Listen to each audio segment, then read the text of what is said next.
नमस्कार. आज आपण एक प्रेरणादायी व्यक्तिमत्व अजिता श्रीवास्तव यांच्याबद्दल चर्चा करणार आहोत. त्या एक समाजसेविका, लेखिका आणि शिक्षण क्षेत्रातील अग्रेसर आहेत. अजिता यांचा जन्म साध्या कुटुंबात झाला, पण त्यांनी शिक्षणाच्या क्षेत्रात एक विशेष ठसा सोडला आहे. त्याने ग्रामीण भागातील मुलींच्या शिक्षणासाठी अनेक उपक्रम घेतले आहेत. त्यांच्या कामामुळे हजारो मुलींनी शिक्षण घेतले आणि त्यांच्या स्वप्नांच्या दिशेने वाटचाल सुरू केली. अजिता यांनी सशक्त महिला उपक्रम सुरू केला, ज्याद्वारे त्यांनी महिलांच्या स्वावलंबनावर जोर दिला. कार्यशाळा आणि संवाद साधून त्यांनी महिलांना त्यांच्या हक्काची जाणीव करून दिली. त्यांचे लेखन देखील खूप प्रभावी आहे.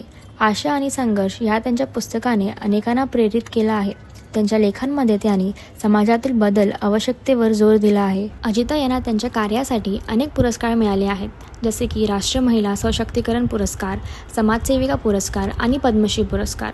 हे पुरस्कार त्यांच्या अथक परिश्रमाचे प्रमाण आहेत. अजिता श्रीवास्तव यांचा प्रवास केवळ एक व्यक्ती म्हणून नाही, तर संपूर्ण समाजासाठी प्रेरणा आहे.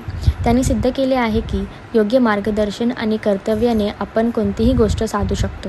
त्यांच्या कार्याबद्दल विचार करताना लक्षात ठेवा की समाजात बदल घडवण्यासाठी प्रत्येकाने आपले योगदान देणे आवश्यक आहे.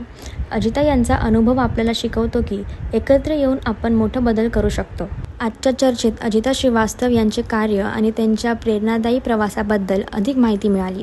त्यांचे कार्य आपल्याला प्रोत्साहित करत राहो.